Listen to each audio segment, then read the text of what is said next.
કેવી રીતે કામ કરે છે, આખું આયોજન કઈ રીતનું છે અને મુખ્ય ઉદ્દેશ શું છે?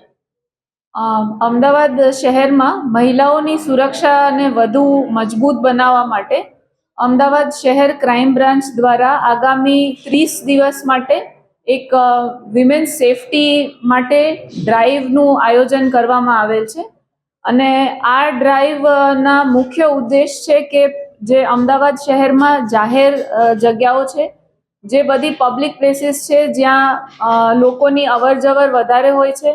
ટ્રાફિક વધારે હોય છે, માર્કેટ પ્લેસીસ, પબ્લિક ટ્રાન્સપોર્ટ, અને જ્યાં રાત્રિના સમયમાં, સાંજના સમયમાં જ્યાં મહિલાઓની અવરજવર પણ વધારે હોતી હોય છે, વધારે ક્રાઉડેડ એરિયાઝ હોય છે, આ તમામ એરિયાઝમાં અમે આ ડ્રાઈવનું આયોજન કરવામાં આવે છે. આ ડ્રાઈવનો મુખ્ય ઉદ્દેશ્ય એ છે કે જાહેરમાં ગેરશિસ્તનું વર્તન, કોઈ પણ જાતની પબ્લિક ન્યુસન્સ કે ઉપદ્રવ જે કરતા હોય છે એવા અસામાજિક તત્વોને ટાર્ગેટ કરવામાં આવશે. અને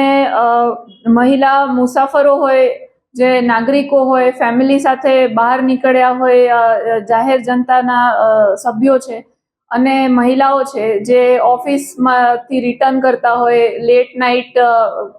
ઘરે જતા હોય કે ગમે ત્યાં બહાર શોપિંગ માટે નીકળ્યા હોય, તો આ લોકોને એક safe and secure environment provide કરવા માટે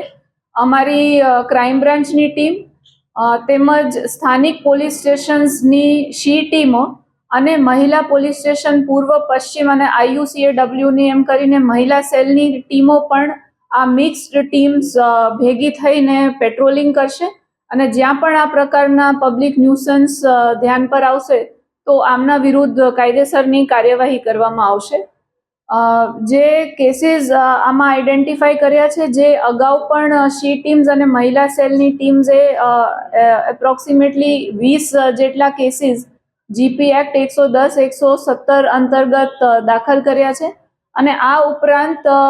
ભારતીય ન્યાય સંહિતાના સેક્શન 270 અંતર્ગત પણ પબ્લિક ન્યુસન્સના કેસીસ આમાં કરવામાં આવશે. જ્યાં જ્યાં બેગિંગના પણ ધ્યાન પર આવશે કે અનનેસેસરી ટ્રાફિકમાં કોઈ પણ પ્રકારની હિન્ડ્રન્સ કે ઓબ્સ્ટ્રક્શન ક્રિએટ કરતા એવા તત્વો પણ મળી આવશે, તો એમના અગેન્સ્ટમાં જુવેનાઇલ જસ્ટિસ એક્ટની કલમ અંતર્ગત પણ ગુના દાખલ કરવામાં આવશે.